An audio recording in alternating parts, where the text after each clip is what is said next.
देवताओं को नहीं दिए, उनको भगा दिए। और अभक्तांश विज्ञानददौ सकथामृतम श्रीमद्भागवती वार्ता सुराणामपि दुर्लभम। यह देवताओं के लिए भी दुर्लभ श्रीमद्भागवत कथा है, जिसको सप्ताह विधि से सुनना अधिक महत्वपूर्णदायक है, अधिक फल प्रदायक है। तो सौनक जी ने कहा कि यद्यपि यह इतना महान कथा है, तो ये सप्ताह विधि से क्यों सुनाया जाता है? 7 दिन में ये महान कथा कैसे करना संभव होता है? आराम से धीरे धीरे किया जाता है। यह परंपरा कब से प्रारंभ हुआ कि सप्ताह विधि से कथा होनी चाहिए, और किसने प्रारंभ किया? यह सब आप विस्तार से हमसे बताइए। तब सौनक जी कहते हैं, श्री सूत जी कहते हैं, ऋषियों, यह परंपरा श्री सनक सनंदन सनातन और सनत कुमार ने देवर्षि नारद को सुना करके गंगा के तट हरिद्वार में सुना करके यह परंपरा प्रारंभ किया सप्ताह विधि। तो बड़ा कौतूहल हुआ श्री सौनक जी को। बोले प्रभु, सूत जी से बोले, प्रभु नारद जी के विषय में जगत जाहिर है, जगत जानता कि 2 घड़ी से ज्यादा वो कहीं टिकते नहीं है। तो ऐसे घुमक्कड़ बाबा 7 दिन तक बैठ करके कैसे कथा सुने? क्यों सुने? क्या कारण था सुनने का? आप यह विस्तार से बताइए।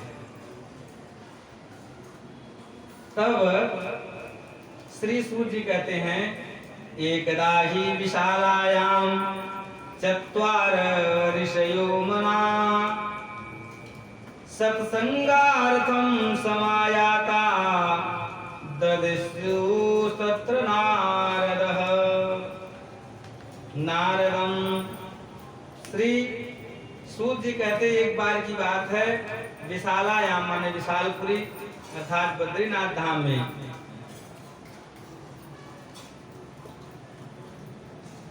सत्संग की इच्छा से चारों कुमार भ्रमण कर रहे थे कि उसी समय संयोग से नारद जी उनसे मिले। लेकिन नारद जी की जो स्थिति थी थोड़ी सामान्य नहीं थी, वो थोड़े घबराए हुए और दुखी थे। तो चूंकि चारों कुमार जो है निरंतर सत्संग के लिए ही भ्रमण करते हैं, उनका हर क्षण सत्संग में ही रहता है, बिना सत्संग का उनका एक भी क्षण जाता नहीं है। नारद जी को देखे तो उनको लगा कि चलो अच्छा सत्संग सुनाएंगे, बड़े रसिक हैं। और जब नारद जी समीप में आए तो देखे नारद जी के शकल पे 12 बजे थे।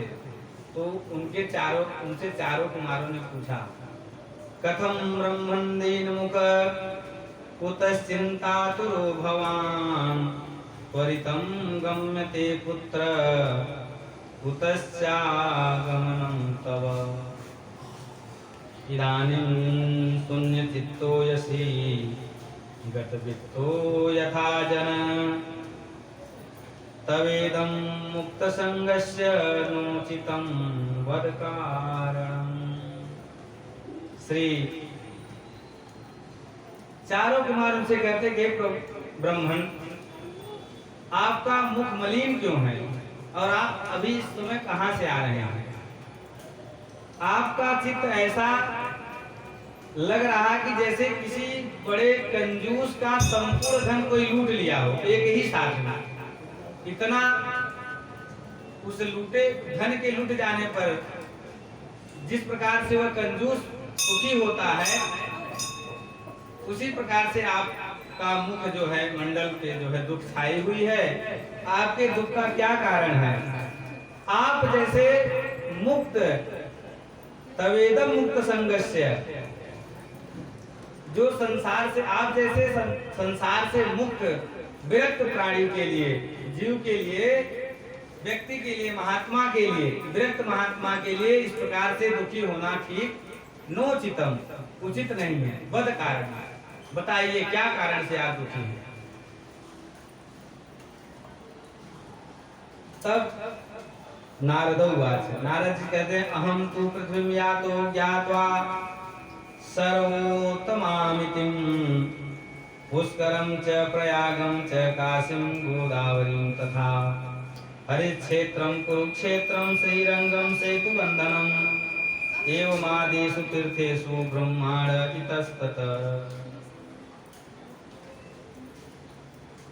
श्री नारद जी कहते हैं कि अग्रजों, चूंकि सनत कुमार नारद जी से बड़े हैं, कहते हैं कि बड़े भाई आप लोग बड़े अच्छे समय पे मिल गए। मैं भी जैसे आप सत्संग के लिए हरदम लालायित रहते हैं, हम भी भगवान की सत्संग के लिए लालायित रहते हैं, और सत्संग की इच्छा से ही मैं इस पृथ्वी लोक पे आया, और पृथ्वी लोक पर आकर के मैंने देखा, बहुत जगह भ्रमण किया, लेकिन हमको सत्संग कहीं मिला नहीं।